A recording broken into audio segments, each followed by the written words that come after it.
4 PM news network में दोस्तों आपका स्वागत है। मैं हूं आपके साथ राशिद ज़हीर। अमित शाह के साथ कल ऐसे लोगों के फ़ोटो देखने को मिले। कोई अचरज की बात तो है नहीं, हम तो बहुत ज़माने से उसको गोदी मीडिया ही कहते हैं। लेकिन ये क्या हुआ कि अचानक उनको इन्फ्लुएंसर और जो टीवी पे आने वाले जो पत्रकार हैं उनको इकट्ठा करके कुछ ना कुछ मंथन करना पड़ गया, अमित मालवीय को बयान देना पड़ गया। वजह क्या है? और सबसे बड़ी बात यह है कि जो बिहार के मद्देनज़र जो बिहार के जो पत्रकार वहाँ खड़े थे, एक पत्रकार को मैं देख रहा था, गोल गोल सा है वो सिटीज़ करके चलाता है वहाँ चैनल, वो बिल्कुल खुश है। ऐसा है जैसे इस समय वो आकाश में उड़ रहा हो। और वो गमछा पहन के जो द्विवेदी आते हैं वो तो काफ़ी ज़्यादा आपको मशहूर हो गए हों। असल में होता यह कि अलग लल्लन टाप नाम दे दिया है, कुछ अलग से दिखने लगे हैं, आपको लगने लगा कि यार बड़े ज़मीनी लोग हैं, ज़मीनी बातें करते हैं। अंदर से क्या कौन सा नेकर निकला है ये तो अंदाज़ा हो जाता है। लेकिन बात यह है कि ये इनको इकट्ठा करके अमित शाह चाहते क्या थे, अमित शाह का मकसद क्या है, मैं आपको बताता हूँ। दरअसल बिहार के चुनाव हैं और बिहार के चुनाव के मद्देनज़र ऐसे पत्रकारों का जमावड़ा करना और उनसे ये बताना कि राय बदल देना पूरी तरीके से, ये तो बनता है। आप देखेंगे दोस्तों, मैं आपको दिखाता हूँ कुछ फ़ोटोज़। इसके अंदर क्या हुआ है कि पूरे उस पर छाए हुए हैं ये, कहीं पर भी आप चले जाइएगा आपको यही पत्रकार छाते हुए नज़र आएंगे। आप देखें, ये है वो तस्वीरें। पहले तो इन्हीं 4-5 की तस्वीरें देख लीजिए। एक तो ये पहले NDTV में था, पाठशाला चलाता है, ये हाथ में वो लिए है, ये श्वेता है और ये शायद चैनल 18 का कोई निखिल विखिल होगा, और ये 2 और पापा की परियां हैं। तो इनके बारे में लोगों ने क्या क्या बातें कहना शुरू की, लेकिन सबसे ज़्यादा जो तस्वीर है वो इस शख्स की है। ये जो बैठा है, ये जो तस्वीर है, आपके गले में गमछा, इस समय तो पीले रंग का गमछा है, लेकिन ये आधा झुका हुआ है अमित शाह के सामने। देखें दूसरे फोटो में, ये देखिए आप, इस वक्त भी गमछा है। तो बिहार के अंदर इन लोगों का इन्फ्लुएंस करने का क्या कोई तरीका कार अपनाया जा रहा है। अब बराबर में देखिए इसके, ये जो नीली कमीज़ में आपको दिखाई दे रहा है चश्मे में आदमी, ये भी एक पत्रकार है, इसको मैं देखता था, नाम इसका मालूम नहीं क्या है। तो ये बिहार के जो लोग इकट्ठे कर लिए गए, एक साहब लिखते हैं कि मित्र सौरभ द्विवेदी से मिलिए, सरस्वती शिशु मंदिर में शिक्षित, बचपन से RSS की शाखा में जाते रहे, पिता रविकांत ने BJP के टिकट से चुनाव लड़ा, फिर बेटे ने JNU में वाम दलों के साथ दोस्ती की तो कुर्ता पजामा और गमछा वामपंथी बन गए। छुप छुप कर RSS के नेताओं से मिलते रहे ताकि असल मुद्दा इसकी दलाली वाली फर्जी पत्रकारिता की आड़ में छिप जाए। कल रात ही अमित शाह के आगे घुटनों पर खड़े पकड़े गए। इसकी पत्तलकारिता सिर्फ इतनी है, सौरभ माफ़ करना, मैंने तुम्हें NNR में सालों पहले ही तुरंत पहचान लिया था। मैं तुम्हारी कुंडली पहले से जानता था, मुंह अभी खोला है क्योंकि तुम नंगे हो गए हो, अब नंगाई क्यों छिपाना भाई। खैर, मैं आपको एक तस्वीर और दिखाना चाहता हूँ। इसके अंदर दरअसल ये हाँ, ये आ गए तस्वीर, ये है अमित मालवीय। अमित शाह की मौजूदगी में ये इन सारे बागड़ बिल्ले जितने वहाँ इकट्ठे हैं जो माहौल को ऊपर से नीचे कर देते हैं, बिहार बदलने की कोशिश है या बिहार के लोगों का जहन बदलने की कोशिश है, इसको डिक्टेट कर रहा है। नड्डा साहब भी बैठे हुए हैं और तुम्हारा। अब बात यह है दोस्तों कि बिहार के पत्रकार ज़्यादातर, हालांकि जितने हिंदी गोदी मीडिया में नोएडा में बैठे हुए लोग हैं, मुझे कोई बिहार से उलझन नहीं है ना पूरब से, ये ज़्यादातर उसी जगह से आए हुए लोग हैं। हिंदी इनकी बहुत अच्छी होती है, चूँकि उपन्यास वगैरह पढ़ते होंगे।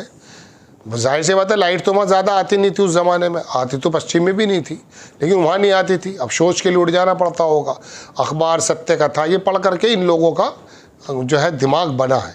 इनसे फाइनेंस की अगर बात करोगे तो इनको अनिंदो चक्रवर्ती या मिस्टर अरुण कुमार JNU को इनसे बातें सीखनी पड़ती हैं। विनोद दुआ जैसे पत्रकार नहीं है ये लोग।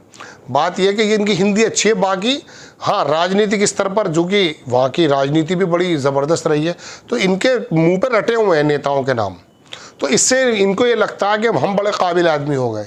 लेकिन अगर इनसे अंतर्राष्ट्रीय जगत के बारे में अगर आप बात करने लगेंगे तो ये 4 शब्द बोल के चुप हो जाएंगे। फाइनेंस के बारे में, नासा के बारे में, इसरो के बारे में, इनोवेशन के बारे में, किसी बारे में, अर्थव्यवस्था के बारे में बात करो, इनके बस की नहीं है कुछ बोलना। हाँ, एक पुण्य प्रसून वाजपेयी तो मुझे लगते हैं वो अर्थव्यवस्था पे बोलते हैं। अलबत्ता ये लोग जो हैं ये जताते ही हैं कि देखिए हम आप ही में से निकले हुए लोग हैं, लेकिन रूप देखिए अब इकट्ठे हो गए, बिहार के अंदर पूरे माहौल को बदलने के लिए तैयार हैं। और ये जो आदमी मैंने बताया अभी आपको, जो गोल टी-शर्ट में था, ये तो वहाँ पर बड़े 6-7 मिलियन सब्सक्राइबर हैं वहाँ। बिहार में मैं देखता हूँ पीले रंग का होलोग्राम था, अब तो मैं नहीं देख पा रहा बहुत दिन से। सिटीज़ करके था कुछ, लाइव सिटीज़ है या बिहार सिटीज़ है, मैं भूल रहा हूँ, मैं निकाल के लगा दूंगा। तो ये वहाँ पर था। तो अब इन लोगों को लगा दिया गया है कि आप आकर के पूरा का पूरा या तो हिंदू मुस्लिम कीजिएगा, वर्गों में बांट दीजिएगा, या मोदी जी की तारीफ़ें कीजिएगा। एक ज़माने से कर रहे हैं, छुप करके अब के खुल के सामने आ गए।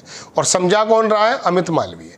दोस्तों बात यह है कि जब आप और हम, मैं देखिए बहुत सीधी बात कर रहा हूँ, एक आदमी एक घड़ा भी खरीदने जाएगा ना, मटका 50 रुपये का, तो उसे बजा कर देखेगा। आप सरकार, प्रदेश का मुख्यमंत्री या सरकार का, देश का मुख्य प्रधानमंत्री चुनने की प्रक्रिया में आते हैं, आप और मैं भागीदार होते हैं।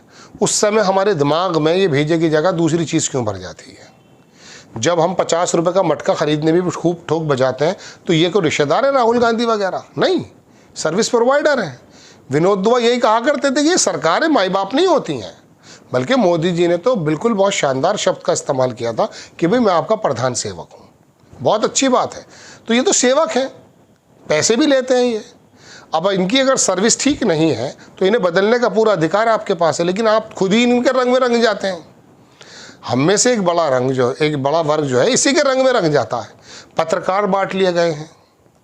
अब बात हमसे भी कही जाती है कभी कभी कि जी आप भी तो भाजपा के खिलाफ बोलते हैं। भी हम भाजपा के नहीं, हम तो सरकार के खिलाफ बोलते हैं।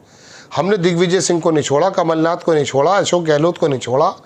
और महाराष्ट्र के अंदर अगर उद्धव ठाकुर, किसी को जिसकी भी जो सरकार में है, जिसकी जवाबदेही है, खैर मैं अपने बारे में बात करने नहीं आया हूँ। मैं तो बताना ये चाहता हूँ कि ये लोग जब सरकार के भोंपू बन जाते हैं तो आप में और मुझ में तो अक्ल है ना। देखिए दुनिया में जब भी, मतलब मैं अपनी बात अगर आपसे कहूँ, दुनिया को छोड़ दीजिए, जब मुझे लगता है कि मुझे कोई खबर, तो मैं उसके अपोजिट जो लोग होते हैं उनकी खबरें सुनता हूँ। एक बूढ़ा पत्रकार है, बिल्कुल नफरत में भीगा हुआ झूठ बोल रहा है। उसका कुछ अखबार करके चैनल है, वो रोज़ाना मोदी जी और भाजपा की इतनी तारीफ़ें करता, बूढ़ा हो गया, पैर लटक रहे हैं उसके कब्र में। और बताइए, अपना ज़मीर बेच चुका है। एक ऐसा झूठ बोल रहा था इंडिया टीवी पर, जिस शहर में मैं रहता हूँ उस शहर में कह रहा कि वहाँ पे मुलायम सिंह की सरकार में मुसलमान के लड़के फला बनिए की या पंडित की लड़की को लेकर चले गए, शादी से पहले गए फिर ले गए। मतलब मैं यहाँ लोकल में मैंने खूब पता करने की कोशिश करी, बिल्कुल कथन झूठ। वो आदमी अपना एजेंडा चला रहा है। तो अब ये सौरभ द्विवेदी और ये तमाम लोग ये बिल्कुल खुलकर सामने आ चुके हैं। ये आपके जहनों को हिप्नोटाइज करने का काम कर रहे हैं। आप में समझ है, मुझ में भी समझ है, सब में समझ होती है इन एजेंडों को। देखो राहुल गांधी और मोदी ये सब राजनीतिक पार्टी चलाने वाले लोग हैं।